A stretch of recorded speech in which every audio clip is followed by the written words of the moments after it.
ओम श्री गुरुभ्यो नमः। मैं आप सभी को इस महाश्रवण यज्ञ में हार्दिक स्वागत करता हूं हमारा इस फॉर्म वाल्मीकि व्यास वैभव में। Hope we are inspiring you.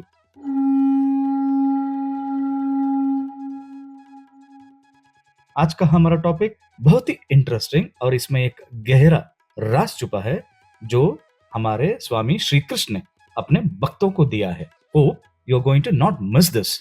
आज का हमारा टॉपिक है Lord Krishna as an ambassador, a secret and a silent bridge connecting from Treta yuga to Dwapar yuga. हम सब जानते हैं कि कुरुक्षेत्र युद्ध से पहले हमारे द्वारकाधीश कृष्ण ने एक राजदूत की भूमिका निभाई थी। हम सभी को तो पता ही है वो बिना कुछ कारण के कुछ भी नहीं करते हैं। वो राजदूत क्यों बने थे, थोड़ा इसको हम गहराई से देखे तो हमको यहाँ पे एक रहस्य धागा हमको दिखाई देगा जो द्वापर युग से त्रेता युग को कनेक्ट करता है। तो चलिए आज हम जानते हैं वो कौन सा रहस्य का धागा जो द्वापर युग से त्रेता युग को जोड़ के रखता है। इनके राजदूत बनने का उद्देश्य युद्ध नहीं बल्कि शांति था। पांडवों के संदेश वाहक के रूप में श्री कृष्ण हस्तिनापुर गए और राजा धृतराष्ट्र और दुर्योधन से मिले। उन्होंने 5 पांडवों के लिए सिर्फ 5 गांव मांगे। इससे स्पष्ट होता है कृष्ण युद्ध नहीं चाहते थे, हमारे कृष्ण शांति चाहते थे। निरपक्ष होकर सबको एक मौका देना चाहते थे। वो श्री कृष्ण का राजदूत बनना कोई साधारण राजनैतिक घटना नहीं था। इसमें उन्होंने एक गहरा राज छुपा है अपने भक्तों के लिए। पृथ्वी और ज्ञान अपने रहस्य आसानी से प्रकट नहीं करते हैं। इन रहस्य को समझने के लिए हमें गहरा चिंतन और अध्ययन करना पड़ता है।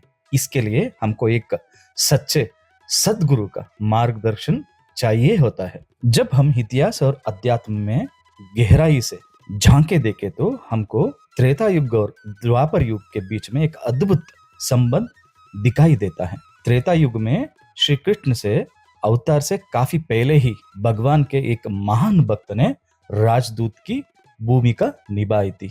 वो कोई और नहीं बुद्धिमताम वरिष्ठम हमारे अंजनी पुत्र हनुमान है। जब हमारे वानर श्रेष्ठ दूत की भूमिका निभा रहे थे तब शक्ति, पहचान या व्यक्तिगत लाभ से प्रेरित नहीं थे।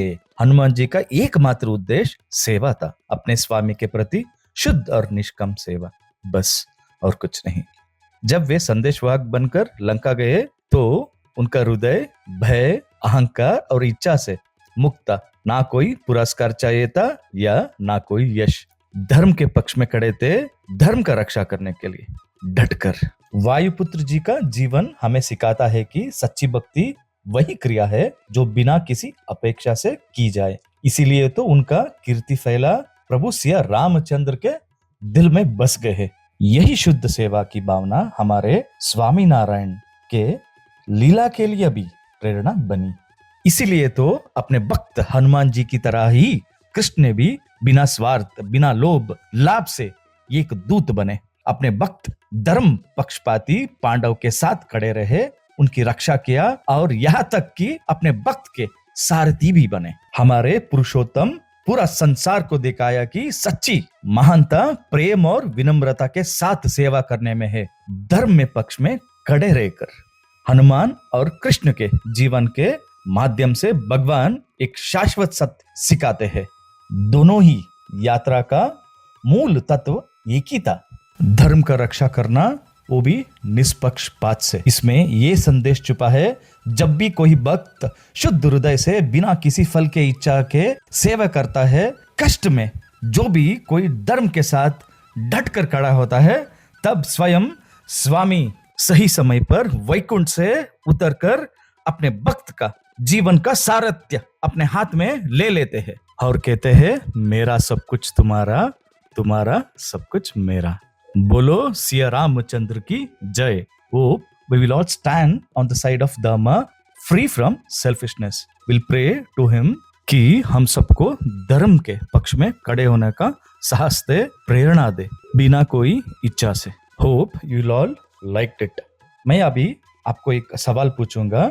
क्या आप जानते हैं Kauravas wanted to bribe Lord Krishna? जी हाँ, ये सत्य है। वो रिश्वत देना चाहते थे हमारे श्री कृष्ण को, कोशिश भी किए थे। Do you know what are the things they wanted to give? Jagadoddhar Krishna को वो क्या क्या देना चाहते थे, आपको पता है क्या? I think it will be very interesting to know this. Yes right, if you are interested then आपके पास दो विकल्प है। पहला, आप पूरा संपूर्ण महाभारत को पढ़िए। दूसरा, जो यहाँ पे लाल कलर का बटन दिख रहा है ना नीचे, उसको आप दबा भी सकते हैं, क्योंकि very soon will upload A short video in Instagram also. Hope you'll all liked it. Last but not least, I want to dedicate this video to all the ambassadors of the world who have held Dharma through their tireless services for their nations, especially to the great Dadabhai Naroji. Krishnarpanamastu.